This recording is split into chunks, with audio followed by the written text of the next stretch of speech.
Hi, welcome to StatStuff. I'm Matt Hansen. In this lesson, we'll extend the IPO flow model in SIPOC even further by showing how you can build a process map. Now, some people consider it unnecessary to build one, and that may be true in some cases. But if you're working on a complex process or even in an area that you're not too familiar with, then a process map can be a great way to establish a baseline in both understanding and communicating the very process that you're trying to improve. Now, as an extension of a SIPOC, it will help to review the lesson on building a SIPOC before viewing this one. So right now, let's begin with reviewing again how a process map is a natural extension of both the IPO flow model and a SIPOC. Remember, as part of the define phase, that's when we're trying to understand the severity and scope of the problem in the first place. And we could do that by understanding the business processes where the problem actually exists. And for us to actually understand the business processes, we would use something like the IPO flow model, the SIPOC, as well as process mapping tools. So as a quick review, we go through the IPO flow model, which again is where we have the inputs that are fed into a process, and the process does something, transforms those inputs to create some sort of output. Well, from that's where we said that's a natural extension into the SIPOC, where the IPO flow model is the inner part of the SIPOC itself. And then with the SIPOC, it just merely adds the supplier, that is those who are supplying the inputs, and also adds the customer, the one who's receiving those outputs. This is all part of the separate discussion we had on the SIPOC itself. Well, from here, once we understand this whole flow, now we can look at the process themselves, the process steps themselves, and from here, this is where we define what the actual process map is. This is where we want to build the process map in this kind of flow where we can see all the steps as they're laid out in order to define the entire flow of those inputs going through the process in order to create the output as defined by the IPO flow model. Okay, so let's formally define what a process map is. Well, a process map is what visually diagrams the flow of the entire process, from the beginning to the end, identifying all the critical steps and decision points within the process itself. You can reflect that at a very high level for all the steps in the process, or you can get very detailed to all the intricacies and requirements that are usually part of the process. The level that you define for the process map is something that should be defined by the team. But at least for the define phase, when we're beginning out, it's recommended that you start at a high level of the process map to identify the most critical steps at a very high level and how they flow, not necessarily getting too detailed. Also, process maps can reflect just one sub-process, or they can also have multiple sub-processes that are interconnected, where they're all connected in a stream flowing together. But that's where it makes it very complex. But again, in the define phase, sometimes you keep it at a very high level where you don't get down to that level of detail. So as a quick example of what a process map might look like, at least at a high level, here's what one might look like if you're trying to make a sandwich. That is where it starts off with you receive a request for a sandwich, and then from there you acquire the sandwich ingredients, then you make the sandwich, and then you give the sandwich to the child who's making the request. At a very, very high level, we're basically saying there are 4 critical steps within this process, where it goes naturally from the beginning and then through each of the remaining few steps to the customer receives it. So it begins at some beginning point all the way through the end, where you can see the natural progression of the flow of those critical steps through the process. So let's talk about the different parts that make up a process map itself. They can be very simple or complex when you build them. Some of them get very, very complex, where you identify lots of different shapes that have lots of different meanings. At least for this particular training module, what we're going to do is keep it very simple at a high level. We're going to address just a few components that keep the process map really simple to get the point across, especially at the define phase when you're understanding the critical steps through the process. Again, you can make it much more detailed, but at this juncture, we're just going to keep it at a high level and introduce just a few of the common shapes that you might use when you want to identify at a relatively high level. So here's what some of the shapes look like. They begin first with a rectangle or square that represents one critical process step, some action that's occurring. Because it's an action, the text that's defined in here inside the box would typically begin with a verb. Example, up at the top here, each of these are process steps, and they each begin with a verb: receive, acquire, make, and then give. In the same way, these reflect actions that are occurring. And for each one of these steps, you'd also have just one arrow going into them and one arrow that's coming out of them. There usually is some flow unless it's some beginning or end point. So especially for these 2 inner process steps here, they have one arrow flowing in, and it's critical there's only one and limited to only just one arrow that's coming out of it. Now the next major type of shape is what we call a decision point. This is reflecting a critical requirement within the process. The text that's embedded within this diamond shape like this is usually a question, and it should be asked like a question where you have at least two, most of the time, two answers, possible answers coming out of it, or possibly three. If you absolutely have to have more than two, it's okay to have three, but that would be the most. You can't have more than three, but two is the most ideal. And you cannot have just one either. You have to have at least two arrows coming out, no more than three arrows that are coming out of it, as well as only having one arrow that's going into it. Again, it's going to be expressed as a question, typically like a yes or no question, and that is the arrows that are coming out of it. One arrow is going to be the answer for yes to that question, that's diverting the path of the process map down one direction, or you're going to have a no for the other connector, the other arrow that's coming out of it, so that way it tells the reader that the path for the process is going a different direction when you answer no to that question. Again, at most you're going to have three particular options and arrows that are coming out of it, and if that's the case, then you can use any three of the remaining decision points, part of the diamond shape itself, where you can have those coming out of that route. But typically, most often, you're just going to see two. A next major shape that you're going to have is like a start or finish terminator. This is what's typically used when you have a more extensive process map, obviously something much bigger and more complex than this high-level example of the 4 steps of making a sandwich. But when you have much more complicated steps, even if it's at a relatively high level, typically you're going to have this type of shape that shows to the reader this is where the process begins, and it also reflects where the process ends. You're going to have the same shape reflected at different parts within the map, but again, one of them is going to be the starting point where there's an arrow coming out of it, and the other one's going to be the ending point where there's just an arrow that is ending into it, and there's never going to be an arrow coming out of it when it's the end point, and there's never going to be an arrow going into it when it's served as the starting terminator. And then finally, the last particular shape we're going to go over is the connector. This is the actual arrow itself. This is what connects the shapes to show how the process is flowing. It's absolutely critical that each arrow that's drawn on here only has one head, so it's showing the natural flow. You cannot have an arrow that has two heads on it because it's very rare that you would have a process that goes back and forth, and you can't tell when you're looking at a process map which direction it's intended to go. So if you happen to have some steps that evolve back and forth between two different process steps, then you're better off showing some sort of cycle where it loops back rather than using just one arrow that has two heads. So again, it's essential that when you draw with these connectors, there's only one head of the arrow, so you see the constant flow and direction of the flow of the process itself. Now let's talk about swim lanes, which are a feature commonly used in process maps. Well, a swim lane is a term that's used to define that part of a process map that displays who is actually performing the different part of the process, or the functional area where the process is being performed, or where the decision points are being performed. So here's an example of a process map itself. And according to this process map, you'll notice that there are 2 columns on here, and each of these columns have different sets of steps that are defined here as part of the process.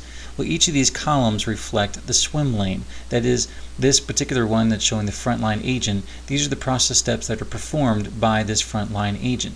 Then the process steps over on the right-hand side in the other column in this swim lane, these are the process steps that are performed by that particular back office agent in this example.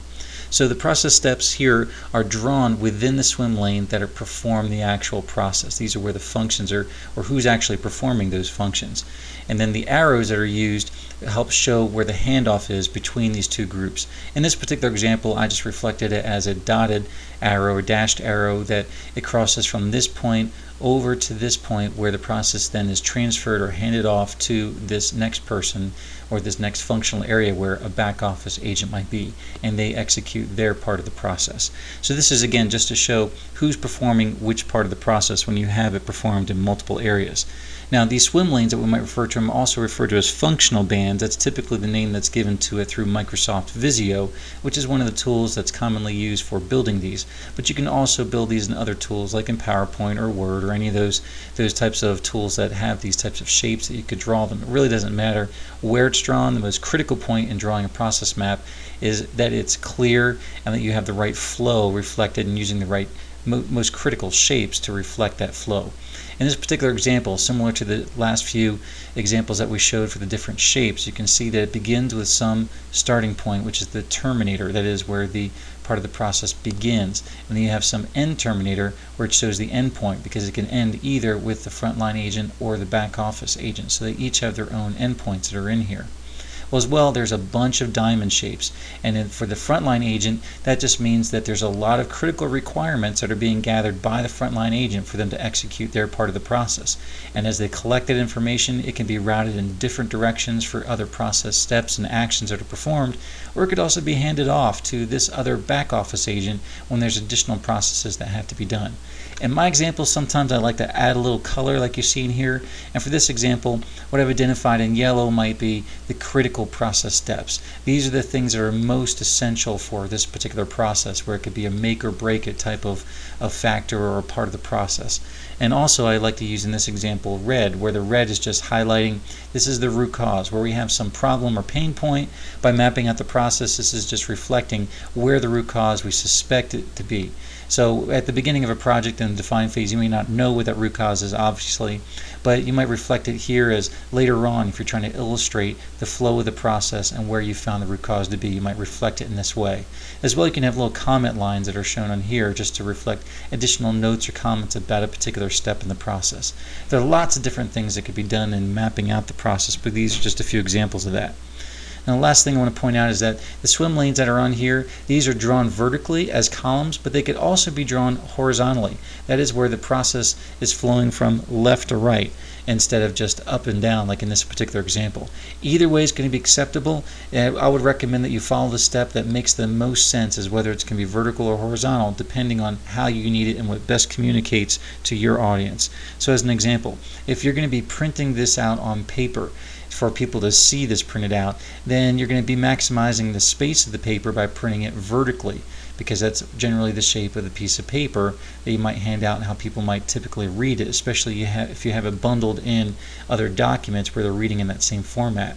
However, if you're going to be doing it in PowerPoint or some other tool where maybe it doesn't matter if it's held vertically, but you're okay with holding it horizontally, then it might be appropriate to lay out the process map left to right, where you're using rows instead of columns to reflect the flow and to reflect those swim lanes of the entire process. Because what's in PowerPoint, which PowerPoint generally lays things out horizontally in a row type of format, that would make more sense because you're taking up more of the space or maximizing that space within the actual presentation itself. Either way, again, is acceptable. It really depends on how you're going to communicate it, and that's the most essential part of building a process map, that you clearly identify and communicate the point you're trying to make to your audience so they understand the flow of how the process works.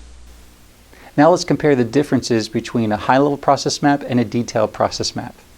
Well, we'll begin with talking about a high-level process map. Usually a high-level process map is used when you want to summarize just the very critical steps within a process. They're not intended to show all the details within a more complex and process that has a whole bunch of sub-processes within it. The process steps within a high-level process map are often going to be the same ones that are used in the process column of a SIPOC. Usually you're only identifying the most critical points in this part of the SIPOC where the process is. On the same way to high level, you're probably only going to reflect those same types of critical steps, but you're at least going to reflect it visually in the flow of like a process map. So the process is generally going to be limited to only about 4 to 10 steps when it's at a very high level, something very, very short and brief, again, only touching on the most critical parts, where you only have a few, if any, decision points that are shown within the high-level process map. Terminator shapes and swim lanes are usually not something you would have as part of a high-level process map. You're just trying to show the general flow of the process without getting into all the complex detail of who's performing the process or what all the critical requirements are. That's more reserved for a more detailed process map. So let's go over an example of what a high-level process map might look like. We'll use the example again of making a sandwich, but we'll extend the example that we showed a little bit earlier. So we might say that the first step is we want to set 2 bread slices on a plate. The next major step is we want to spread peanut butter on one slice of the bread.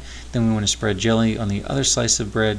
Then we want to join both of those slices of bread having the peanut butter and jelly on them together. And then now we want to ask ourselves as a critical requirement, do we want to slice the sandwich? If we do want to slice the sandwich, then we want to slice the sandwich into 2 halves. This is the path where this decision point is going to come in. If we consider that a critical requirement for our customer, then we need to ask that question. So when we answer yes to that question, it's going to deviate to this part of the path where we're going to perform this particular process step of, in this case, slicing the sandwich into 2 halves. And from there, we would just end the process by saying we're going to pass the napkin and a sandwich to the child. However, if we had answered no to this, that they do not want the sandwich to be sliced, then we can go directly to that last process step and bypass this other action that would have been required for this particular requirement where that was asked. Now this again is a very high level. It's extending a little bit more those 4 steps that we saw for a request for making a sandwich, but in this case we're getting a little bit more detailed. We might have just one critical step, and obviously this is not the kind of thing you would typically map out in a process, but this is just to show you that there are some basic critical steps we might identify. We're not getting into other complex things or the nitty-gritty details of saying we're going to collect the utensils and we're going to put it on a plate. We'll have to make sure the plate is clean, and we might have certain standards for identifying the cleanliness of the plate, the cleanliness of the utensils that are used for creating the sandwich.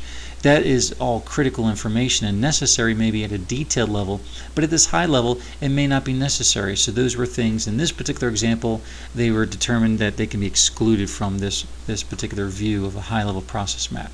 Again, this is just to show you there are a lot of detailed steps that can be excluded from a high level to give the general understanding to the audience of how the process is expected to flow and where there might be 1 or 2 very critical steps or requirements where you might have some decision points in the process.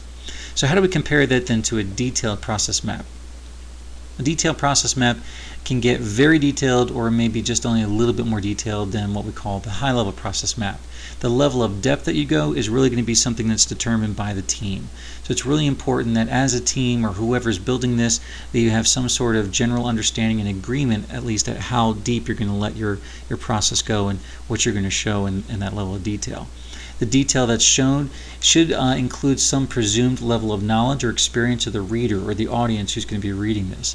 So it's not like you're going to have to expect them to have every single absolute detail mapped out in the process. Some things it's okay to have some presumed knowledge. For example, in this particular example of making the sandwich, if you want to get a little more detailed, you might say grab a plate or grab a clean plate. Well, it's assumed knowledge possibly that the person who's following this map knows where the plates are and already knows what standards or requirements they might use for understanding whether the plate is clean. So there are some assumed knowledges or experience in the reader that can be assumed as part of the detailed process map, and that's perfectly acceptable. But again, it's going to have to be something that's determined by the team of whether you're going to assume a particular level of knowledge for certain steps or maybe not on other ones. Most of the detailed process maps are going to assume that their audience has some basic knowledge about whatever the process is that's being mapped. So just be sure that, again, you don't have to get to an excruciating level of detail and make it more complex than it needs to be. So it's perfectly acceptable to assume some knowledge on the viewer and that they have some general understanding. Now, if you're doing something, though, that might be for building computer steps or computer systems that have multiple steps that are very complex and have a whole lot of requirements, then sometimes it's necessary to not assume knowledge on the person, especially if you're mapping out certain procedures, and those procedures, you don't know whether the person who's viewing these procedures has any knowledge of computers at all. So sometimes in those circumstances, you might have to get much more detailed, and all those intricate details of those actions and requirements should be clearly defined within the process map. So at a minimum, all the critical requirements, usually again those are reflected as the decision points, which are the diamond shapes in here where you have at least 2 or maybe up to 3 different arrows or options coming out of them. All those things should be included within a detailed process map. Whatever those critical requirements are, they have to be included at least at that detailed level. Now this can help you in evaluating each of the steps to identify any non-value added steps or requirements in there.